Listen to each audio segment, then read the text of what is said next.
Donc là, à tous. Donc, je vais vous présenter en fait l'expérience de la médiathèque Madame de Sévigné à Vitré sur la mise en place, des retours en fait sur la mise en place de la RFID qui a été effective chez nous le 2 décembre 2014. Et donc, moi, je vais faire la partie plus bibliothèque et puis Christophe, donc plus pour la partie technique. Comme ça, tout le public en aura, pas pour son argent, on ne paye pas le symposium, mais au moins pour ce qu'il souhaite. Alors, je vais déjà parler, je vais faire une petite présentation en fait de pourquoi on est passé à la RFID, quels ont été les éléments déclencheurs favorisants et puis ce que ça nous a apporté, enfin vraiment un peu vous faire partager notre cheminement.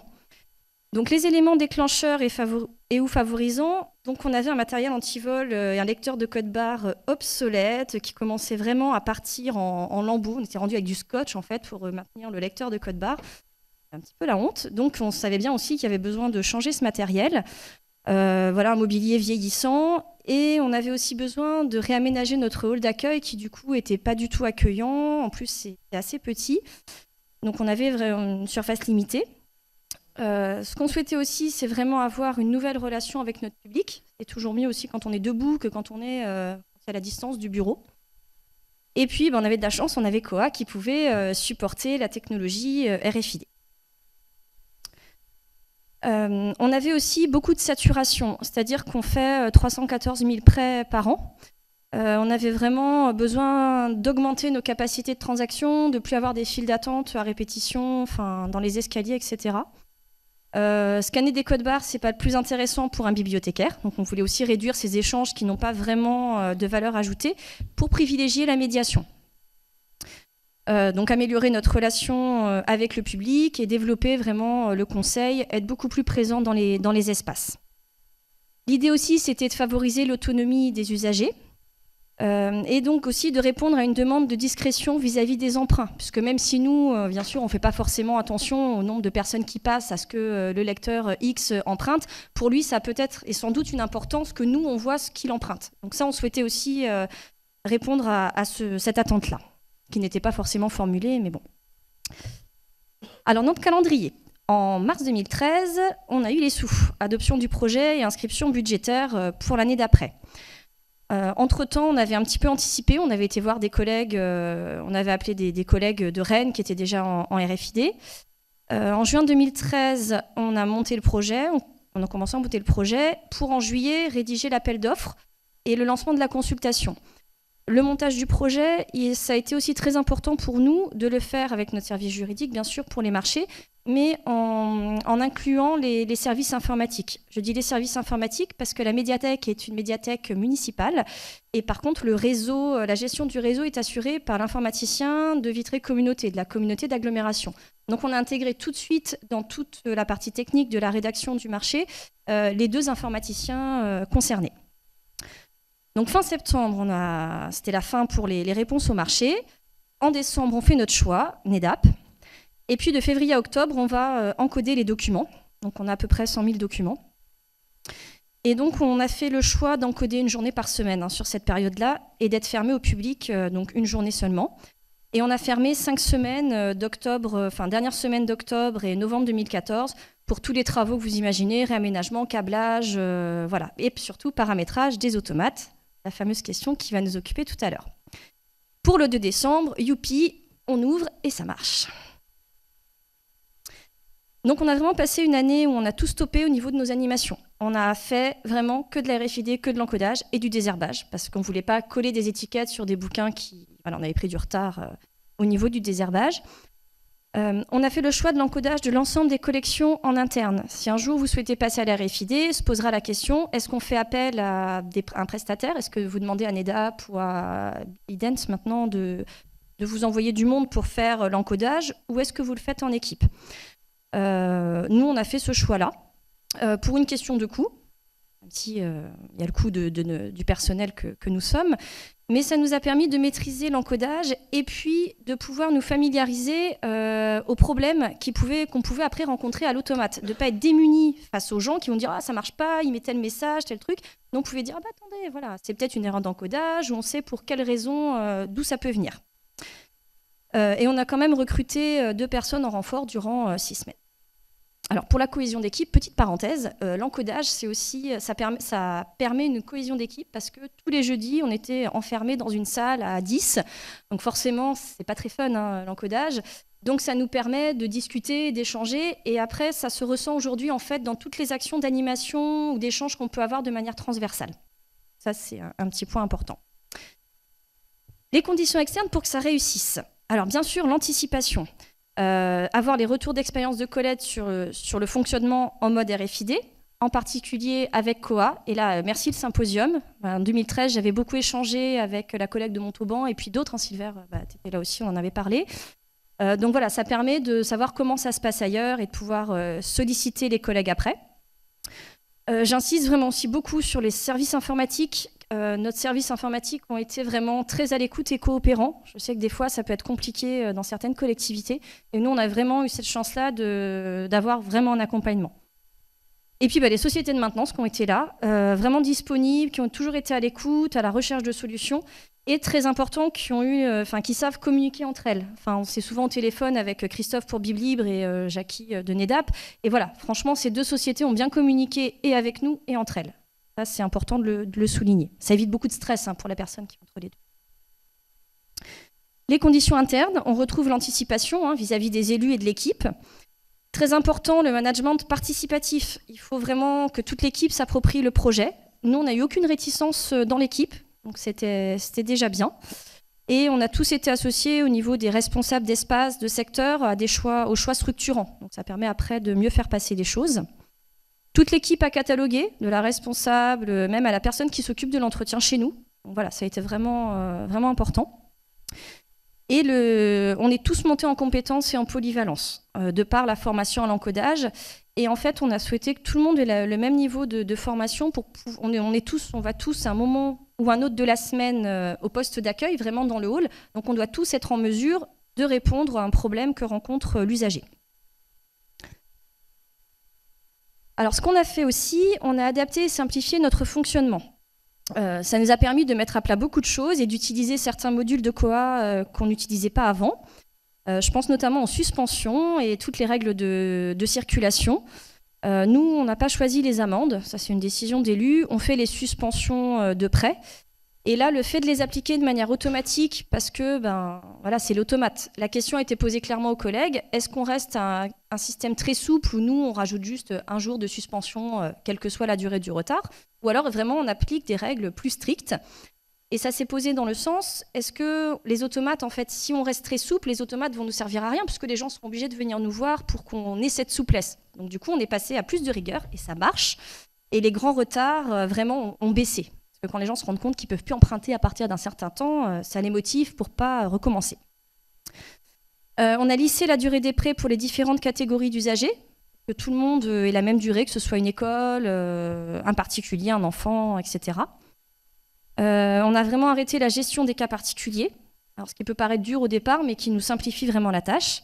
Et puis, on est très méchant, pas de prêt, pas de carte, pas de prêt. Et donc, le plus important aussi, ça a été le positionnement différent vis-à-vis des usagers qui vont être responsables de leur carte, de leurs documents, de la durée du prêt. Et nous, vraiment, on crée du lien avec eux. Ce que je disais tout à l'heure à la pause, moi, j'ai discuté avec des gens, quand je suis aux automates pour les aider, avec qui je n'avais jamais parlé et qui pourtant venaient régulièrement. Donc, on se rend aussi plus accessible. Et quoi dans tout ça, me direz-vous ? Alors, nous, on a essayé d'anticiper vraiment vis-à-vis de Biblibre, parce qu'on sait qu'on n'est pas les seuls, et qu'il n'y a pas que nous qui avons des besoins.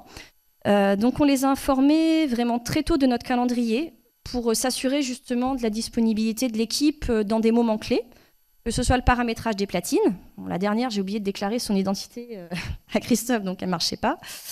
Et le paramétrage des automates. Il fallait vraiment faire en sorte que le fonctionnement de la base de notre COA, de toutes nos règles, tout ce qu'on avait travaillé en amont avec les collègues, avec ces paramétrages spécifiques à notre structure, soit retranscrit à l'identique via les automates.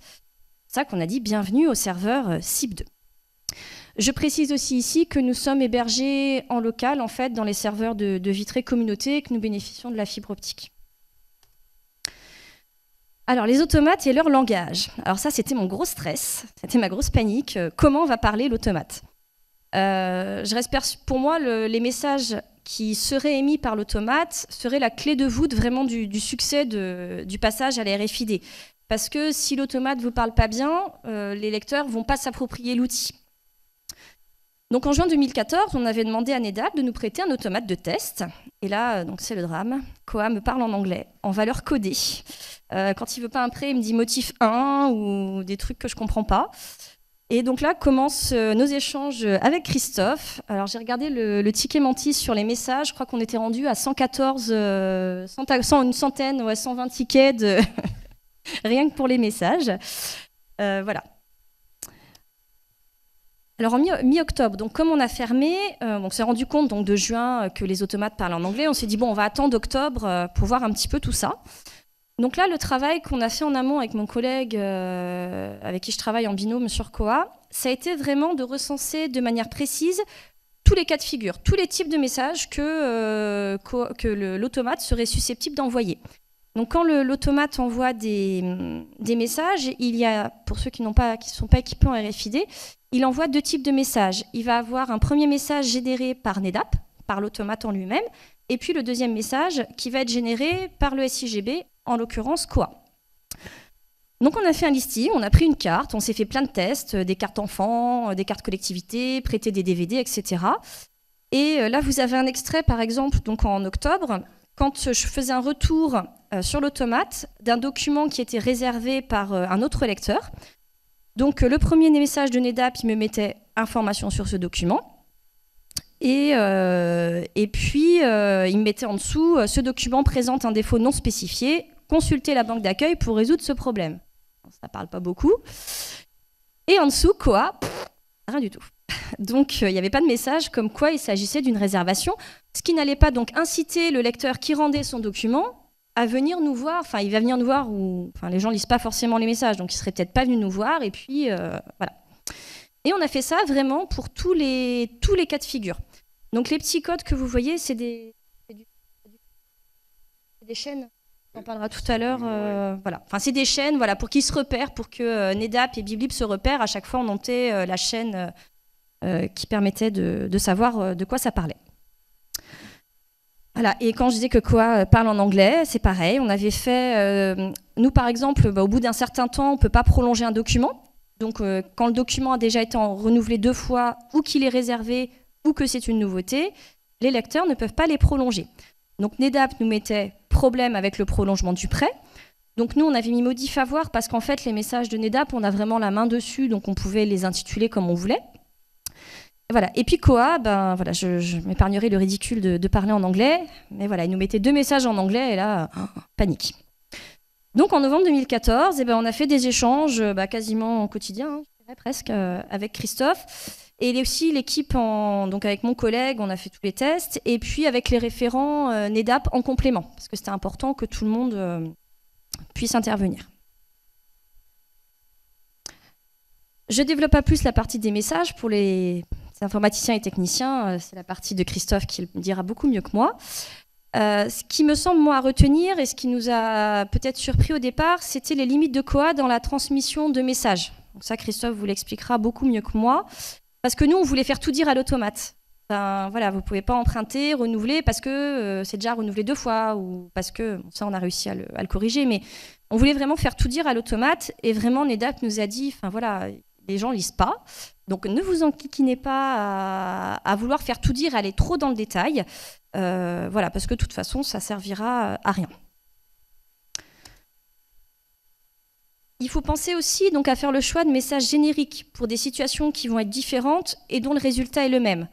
Dans mon monde idéal, l'automate, pour moi, Koa aurait dû dire carte bloquée parce que votre abonnement est arrivé à échéance ou parce que vous avez des documents en retard sur la carte ou alors vous avez déjà rendu des documents en retard, c'est pour ça que vous êtes suspendu de prêt. Mais en fait, on se rend compte que c'est pas possible et qu'au final, il vaut peut-être mieux qu'on reste dans le motif carte bloquée pour éviter aussi que la personne s'énerve toute seule devant l'automate. Carte bloquée, veuillez vous présenter à l'accueil. Puis en général, on fait la petite blague. Bon, y a 2 options. Soit vous êtes en retard, soit votre abonnement est arrivé à échéance. Il n'y a qu'une solution. Et voilà. En disant ça sur le ton de l'humour, en général, ça passe assez bien. Et ça permet évidemment d'échanger aussi sur notre fonctionnement, parce que des fois, voilà, c'est ce que je dis aussi à nos lecteurs, il y a des choses beaucoup plus importantes dans la vie que de retenir tout le fonctionnement de sa bibliothèque. Donc voilà, nous on est là aussi pour leur réexpliquer et puis échanger avec eux. Alors là, ce qu'il faut penser aussi, c'est que la relance du serveur CIP2 peut s'avérer nécessaire lors de micro-coupures. Nous, on a eu ce petit souci-là en fait au début. Alors, on ne s'est pas expliqué pourquoi. Il y avait un manège sur la place à côté, on s'est dit qu'il tirait un peu trop de jus, enfin on en a déduit ça. Il y avait vraiment des variations de courant. Et à ce moment-là, on avait des personnes aussi qui dépoussiéraient notre fond ancien, et au niveau de l'aspirateur, quand il était au sous-sol, ça aspirait un peu moins. Donc on pense que c'était ça, mais on ne sait pas. Et voilà. C'est comique, mais ça s'est pas reproduit. Enfin, ça s'est reproduit un peu, mais on ne sait pas vraiment pourquoi. Et donc, pour nous, l'avantage d'être hébergé en local, c'est qu'on n'a pas dérangé donc à chaque fois Christophe pour lui dire hop là, est-ce que tu peux relancer le serveur CIP2 ?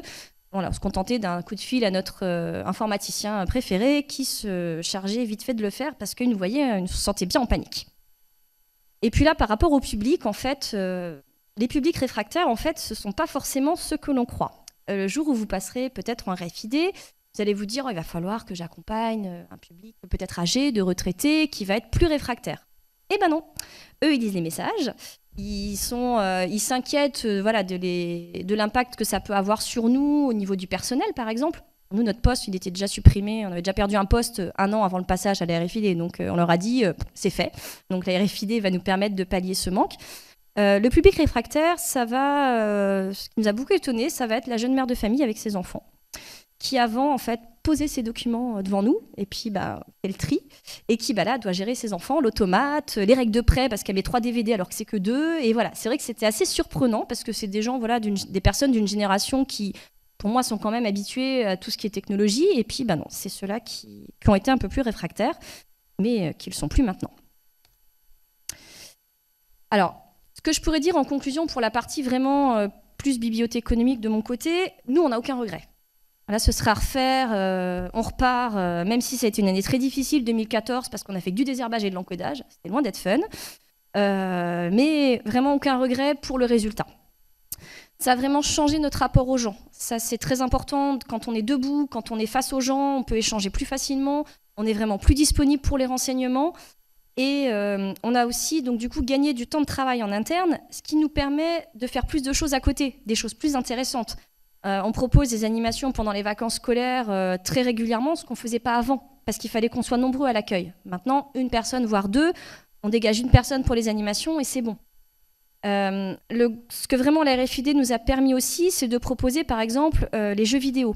Donc nous, on a des consoles qui sont uniquement en consultation sur place. Enfin, les jeunes ou moins jeunes peuvent jouer chez nous. Et on gère les accès aux consoles à l'accueil. Ça aurait été infaisable si on n'était pas passé en RFID. On n'aurait vraiment pas pu leur proposer ce service. Et comme on voit comme ça marche, on est à 1700 connexions aux jeux vidéo dans l'année. Enfin, c'est vraiment super. Le seul bémol de certains collègues qui l'ont rajouté à mon diaporama, parce que bon, moi, ça y est, j'étais partie, tout marchait bien, les problèmes des messages, c'est réglé, voilà. Mais le bémol de certains collègues, c'est que, donc j'en fais part aujourd'hui ici, c'est que la communauté gagnerait peut-être à développer ou refondre le module COA, du code COA côté CIP pour peut-être obtenir des messages plus clairs et ou précis. Voilà, parce que lors des échanges avec Christophe, on a bien compris que c'était pas lui qui voulait pas, rien que pour nous embêter, mais que, pas que, mais que voilà, COA avait aussi atteint ses limites. Et donc juste avant de laisser la place à COA et ses limites, mais bon, il y a plein de choses quand même dans les messages. Pour ceux qui n'étaient pas là l'année dernière à Vitré, c'est bien dommage pour vous. Voilà une petite photo en fait d'un petit diaporama, enfin un petit pêle-mêle de notre hall d'accueil, qu'on est beaucoup plus fiers de montrer que celui d'avant. Donc on a notre banque d'accueil qui est vraiment, on voit les gens qui rentrent, un portique classe qui compte bien, parce que nous, le portique anti-vol, il y a un moment, il ne marchait plus trop. Donc c'était pas très fiable, donc là au moins ça marche bien. Les automates, donc nous on en a 4, qui sont à chaque fois, qui fonctionnent en mode combiné à chaque fois, après retour. On a un code couleur pour les chariots, pour que les gens reposent leurs documents.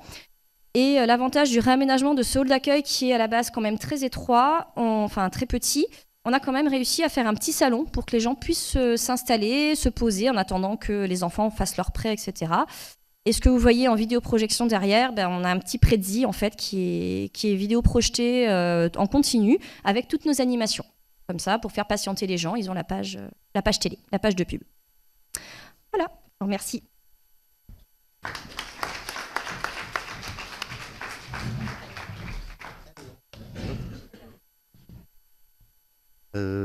Comment ça marche? Ouais.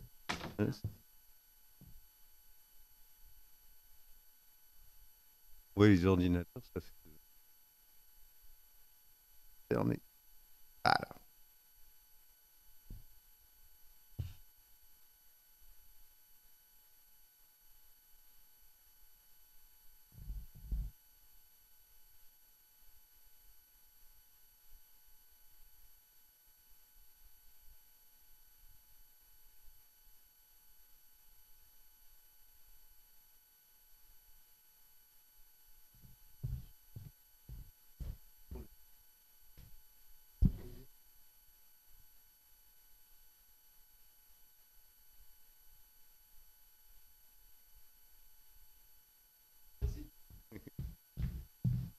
Donc bonjour, je suis Christophe Rollebois, je suis technicien chez Biblibre, je travaille au pôle support et puis également je m'occupe donc de tout ce qui est platine RFID sur banque de prêt et des automates.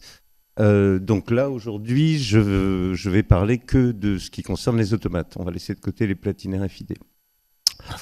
Donc le temps étant court et étant très bavard, je vais certainement passer rapidement. Je vais essayer de parler technique sans avoir l'air de parler technique et de façon à ce que tout le monde puisse comprendre. On va un petit peu ouvrir le moteur et je vais vous donner 2-3 visions rapides des problématiques de mon côté, en fait, de mon point de vue. Alors. Donc rapidement, les machines, globalement le parc, ce sont des automates que je considère comme simples. Ils font différentes choses, ça dépend des prestataires, des machines, des versions de soft, etc. Je passe vite là-dessus parce que je sens que je suis déjà en retard. Et juste, bon voilà, pour les automates, ils font différentes choses. Il y a la fonction anti-vol qui est intéressante pour les bibliothèques quand vous êtes équipé RFID, effectivement, mais certains n'ont pas ça. Par contre, les automates de tri, donc ça rebondit sur ce qu'a annoncé Paul. Effectivement, jusqu'à maintenant, il faut savoir que nous, on a développé à Biblibre un patch qui permettait justement ce fameux sous-champ. On va voir plus loin la chaîne. Je vais un petit peu plus ralentir sur ce qui est des communications entre Koha et l'automate. Donc, il y a une chaîne type et donc on va le voir. Donc, on a développé un patch qui est un petit peu complexe, mais la sortie est très simple. Donc, c'est comme a dit Paul, on crache un numéro. Et le numéro, c'est le numéro de bac. L'automate récupère ce numéro et met délicatement dans le bon bac qui va bien, le 2, le 3, le 4. Et les boîtes retour 24-24, donc c'est aussi des automates. Ils ne font que les retours, 24-24 pour les noctambules et autres insomniaques. Et également, je l'ai découvert au fil du temps, certaines bibliothèques ont des boîtes de retour avec trieuse également, c'est possible. C'est qu'une question d'aménagement des locaux et du matériel. Alors là, on va aller très très vite. Les protocoles de communication, il y en a 2, c'est Telnet et le mode socket. Bon voilà, c'est juste pour les nommer. Peut-être la chose intéressante, c'est évidemment, c'est un système de questions-réponses. Et c'est toujours l'automate qui initie et Koha qui répond. Donc ça, c'est vraiment la base. Je passe. Alors, on va un petit peu ralentir là-dessus sur la communication. Donc il y a tout un ensemble de questions-réponses en début de session. Donc en général, nous, ce qu'on fait, c'est qu'on éteint le serveur SIP la nuit, on le relance le matin, en accord avec la bibliothèque. Donc au début, les automates vont se présenter. Entre autres, je nomme juste le login password parce que la chose intéressante, c'est qu'on va créer des comptes. Alors on peut créer un seul compte dans Koha, qui est un compte bibliothécaire. Et donc, ce compte a les droits qui vont bien donc, pour que l'automate puisse faire des prêts, des retours et toutes les actions qu'il est censé faire. Et donc, ils vont échanger. Donc, il y a une suite d'échanges. Je vous passe les détails techniques. C'est bonjour, ça va, oui, comment ça va, la famille, ça va, oui, ça va, les enfants, ça va, oui, ça va, etc. Une fois ceci prêt, le premier usager peut venir avec sa carte et on rentre dans un protocole de questions-réponses. Mais toute façon, les messages sont basés sur une chaîne qui est normée et qui se présente comme ça. Donc, je ne sais pas si vous voyez bien, je vous ai mis un exemple de demande de prêt. À mon avis, c'est pas facile à voir. Donc, en fait, sur la gauche, une chaîne type commence toujours par 2 chiffres. Donc là, on est sur un exemple de demande de prêt et ça sera toujours 11. Et c'est toujours évidemment l'automate qui envoie la demande. Et Koa va toujours répondre à une chaîne qui commencera par 12. Si on n'a pas ces 2 premiers chiffres, déjà, on est dans une incompréhension totale. Donc voilà. Ensuite, deuxième chose à noter, c'est qu'en fait, la chaîne, c'est une concaténation de sous-chaînes. Chaque sous-chaîne embarque une information utile pour l'opération en question. Alors, je ne crois pas que vous voyez très bien, surtout au fond, mais sur la droite, on a par exemple, et donc chaque sous-chaîne est elle aussi préfixée, mais là par 2 caractères. Donc pour ceux qui voient bien, AB, donc vers le côté droit de la chaîne, et on a après une série de chiffres, c'est le code barre, pour un prêt. Hein. Et ensuite, plus à gauche, on a AA, et là aussi dans la norme, AA, c'est le numéro de carte. Alors j'ai compliqué la chose, parce que là, dans cet exemple, le numéro de carte, c'est des lettres, mais c'est viable, quoi. Voilà. Vous voyez aussi qu'il y a des débuts de sous-chaînes qui sont vides. AO, c'est vide. AC, c'est pas rempli. La chaîne que je vous ai mis en exemple, c'est une petite. On en a des beaucoup plus longues, mais alors ça sortait de la diapo, c'était vraiment pas beau, ou alors ça faisait des petits caractères. Donc, mais voilà, j'espère que vous avez compris. C'est vraiment la chose, en termes techniques, qui est certainement la plus pointue que je vous ferai supporter aujourd'hui, globalement. Alors, les messages. Donc là, je rebondis, c'est peut-être la partie sur laquelle c'est bien de garder les quelques minutes qui nous restent. Les messages, Koa envoie des messages et comme l'a dit Rosen, la machine également émet des messages. Donc il faut distinguer. Nous, on peut dans les logs savoir quels sont les messages de Koa, effectivement. Ensuite, ils sont embarqués dans une sous-chaîne qui est préfixée à F. On s'en fout un peu, moi pas, mais vous, c'est pas grave. Ils sont hard-codés. Alors là, et là, ça rebondit vraiment sur ce que disait Rosen. Donc, par hard-codé, on entend que, je vous ai mis un petit bout de code source. Donc, hard-codé, c'est que les messages sont carrément écrits dans le code source de Koa. Et Koa, au début, surtout au tout début, était la communauté était essentiellement anglophone. Donc, voilà. Donc, c'est la raison pour laquelle l'automate, en l'état, parle anglais. Donc, vous voyez des blocs de code et j'ai surligné deux éléments, greetings from Koa, qui montrent bien que ça parle anglais. Alors, les solutions au début à Bibli, pour ce qu'on a fait sur les premières installations, c'était carrément de toucher au code source. Ça pose des problèmes parce qu'on touche au code source. Ensuite, en deuxième temps, en discussion avec Paul, etc., en brainstorming dans Biblim, on a décidé de développer un patch. Donc, c'est ce patch, à l'époque, ça a beaucoup bougé hein, depuis 2014, etc., parce que la communauté ne proposait pas de solution. Donc, l'idée du patch, c'était de ne pas toucher au code source et d'utiliser, alors pour ceux qui connaissent, qui ont déjà croisé ça, des fichiers qui s'appellent .po. Et en fait, ces fichiers .po, c'est des fichiers qui vont embarquer une ligne pour la chaîne qu'on désire traduire et une ligne pour la traduction. Et ces fichiers .po existent déjà dans Koa pour tout ce qui est, quand vous utilisez l'interface Pro ou l'OPAC, le fait que vous ayez les pages en français, ben, tout ça, c'est géré par des fichiers .po. Donc, j'ai développé un patch là-dessus qui ne touchait pas au code source. Ensuite, entre-temps, en parallèle, la communauté a fini par intégrer un patch communautaire que maintenant on est en train de déployer, puisqu'évidemment on préfère être directement... donc là c'est embarqué. La solution technique est différente, mais le résultat est le même, c'est embarqué dans un autre fichier qui est un fichier de conf. Donc c'est pas très... Alors les traductions sont embarquées dans le fichier cibconfig.xml. On utilise des regex et des expressions régulières, bon c'est juste pour vous montrer. Et je vous ai mis un petit bout du fichier de conf, et ce qui nous intéresse, c'est la ligne qui est surlignée. Donc on a find égale invalide patron, et replace adhérent invalide, par exemple. Donc ça, c'est vraiment C'est vraiment le principe d'une expression régulière, c'est-à-dire qu'on va chercher un bout de chaîne. Mais attention, si j'avais mis invalide patron minuscule pour invalide et patron, la chaîne ne serait pas trouvée. Les expressions régulières sont impitoyables. Voilà, donc on a quelques possibilités de modification, c'est-à-dire que si le message, on veut le voir disparaître, on fait replace par cote vide, sans espace, et on fait disparaître un message. Donc ça peut être sympa. On peut prendre un bout de la chaîne, mais je ne vois pas l'utilité a priori dans ce qui nous concerne, c'était juste pour vous montrer. Et ce qu'a évoqué Rosen, c'est également certains moments, Koha récupère des variables. Et des variables qui peuvent cracher, c'est vraiment pas souvent, mais il y a des cas de figure qui se produisent comme ça. Et Koha va cracher un 1 qui signifie un problème. Donc à partir de là, soit on utilise le remplace par code vide, on fait disparaître le message, soit on prend une stratégie de proposer d'aller voir un bibliothécaire parce qu'il y a un problème. Il faut savoir que donc c'est le travail qu'on a fait en collaboration avec Jackie de NetApp. On a travaillé vraiment ensemble et l'automate peut lui-même surcharger, remplacer ou jouer avec les messages de Koha. Donc on a essayé de travailler comme ça.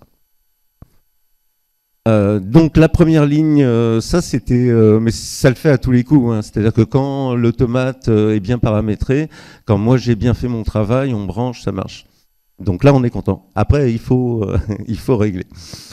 Donc les traductions, avec Rosen, effectivement, à l'époque, on était encore sur un modèle de traduction step by step, en accord avec la bibliothèque, donc il y a eu plein d'essais que tu as décrits. Maintenant, ce qu'on fait, donc les choses ont évolué, je vais peut-être parler très rapidement de ce qu'on fait maintenant, c'est-à-dire que maintenant, on met en place directement un ensemble de traductions qui traduisent tout ce qu'on trouve dans le code source de Koha, tous les messages possibles, même si jamais l'automate les crachera, parce que c'est possible aussi, les cas de figure qui ne se présentent pas, vous avez une traduction de base, ce qui n'empêche pas après qu'on dialogue, mais on gagne énormément de temps. Cette procédure, à l'époque, n'existait pas encore. Pas de chance. Voilà. Donc on évolue effectivement au fil des problèmes, au fil des réflexions qu'on a en interne à Biblibre et des dialogues. Dernière chose pour aller vite, l'automate reçoit des informations, donc la chaîne, elle peut être très longue et très riche.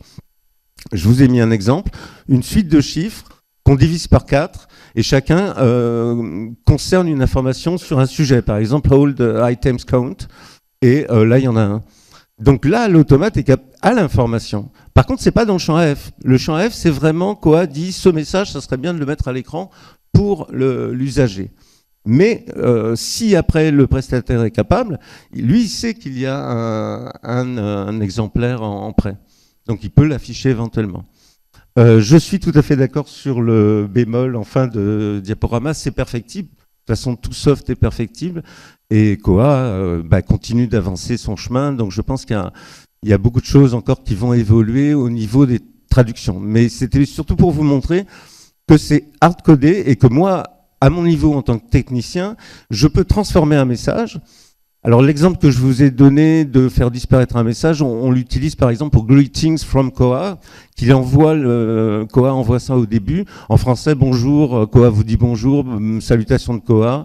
Certaines bibliothèques utilisent la médiathèque de bienvenue par exemple, mais on peut le virer. J'ai très peu de marge de manœuvre. Effectivement, des cas de figure qui ne sont pas dans le code, de messages que souhaiterait la bibliothèque, en l'état, je ne peux pas les inventer. Par contre, si vous voulez mettre un message personnel pour votre fille le jour J, je peux le mettre, remplacer une chaîne par une autre. Mais voilà.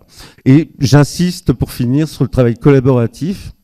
Nous, à Biblibre, on est vraiment, on a envie de travailler avec les prestataires. Donc je communique avec les différents techniciens de NetApp. Et là, j'ai pris contact avec Bibliotheca qui a racheté 3M. Et ils sont tous en refonte, en restructuration. J'ai eu un interlocuteur très dynamique aussi. Et donc voilà. Et dernière info, on est en train mais c'est tout neuf, donc on va communiquer après, de mettre en place des web services pour les platines, mais c'était pas le sujet. Voilà, je vous remercie.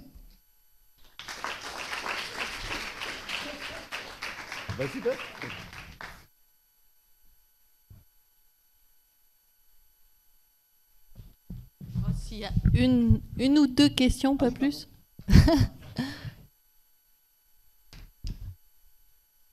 Oui.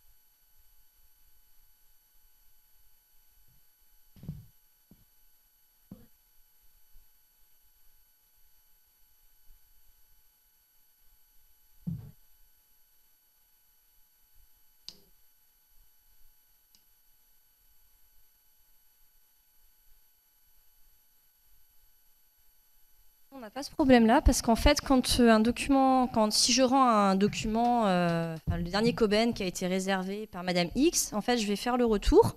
Il va me mettre ce document, merci de présenter ce document à l'accueil, document réservé. Et donc, en fait, les gens nous le mettent de côté. Bon, après, c'est pas pour autant qu'ils les mettent sur les chariots, hein. Des fois, il y a aussi on fait peur, je sais pas, mais on n'a pas ce cas-là. Effectivement, s'il faut attendre la fin, en général, ils vont tellement vite. Il y a NetApp et il y a BibLibre, enfin Koa. Oui. On avait réussi à paramétrer un message de Koa, il y a les deux. Et si justement, parce que le premier message, en fait, Koa, on mettait 2. Il apparaissait qu'en 2e position. Et je voulais supprimer un message, mais ce n'était pas possible, puisque dans le code, il fallait absolument qu'il y ait le premier avant d'avoir le 2e. Donc nous, c'est vrai qu'on n'a pas ce cas-là, mais on n'est pas avec Bibliotheca. Je pense qu'ils vont évoluer pas mal dans les mois qui viennent. Ils ont l'air assez... donc peut-être ne pas hésiter à leur à nous faire aussi un petit cas. Et je pense que ça sera plus du côté du...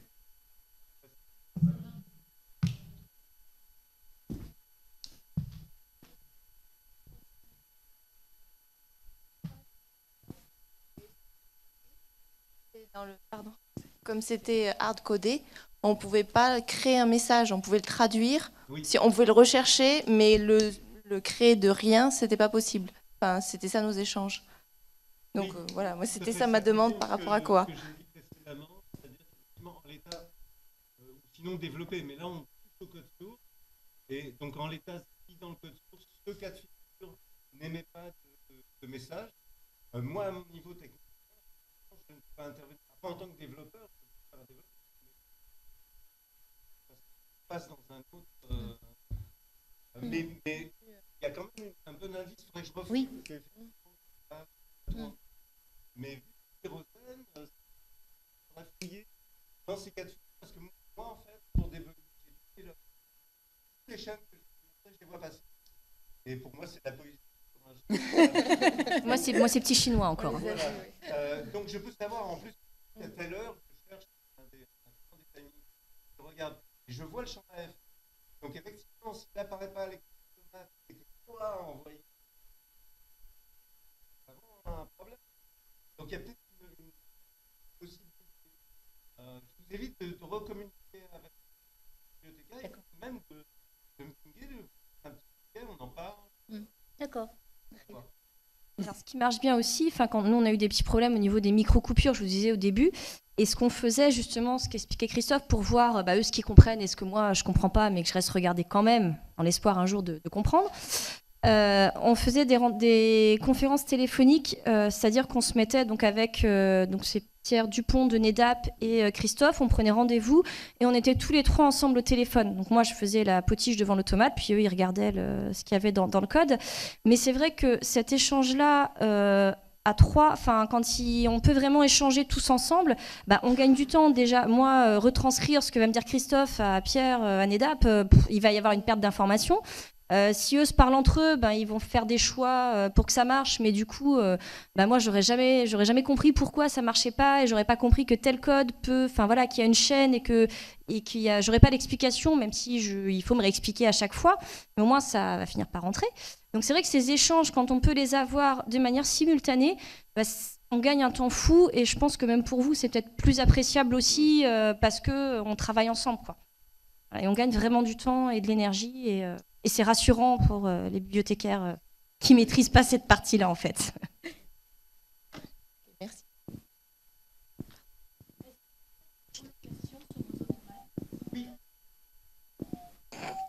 La question était, est-ce que vous faites les prolongations sur vos automates? Et je crois même que maintenant, par rapport à l'exemple que j'ai donné tout à l'heure, parce que je repense à ça, j'ai dû tester ça avant de venir, il nous met maintenant aussi le motif de la non-prolongation. Renouvellement, le document est réservé, donc les gens savent aussi pourquoi ils ne peuvent pas le prolonger. Et donc nous le ramène, donc voilà, ça permet d'expliquer certaines situations.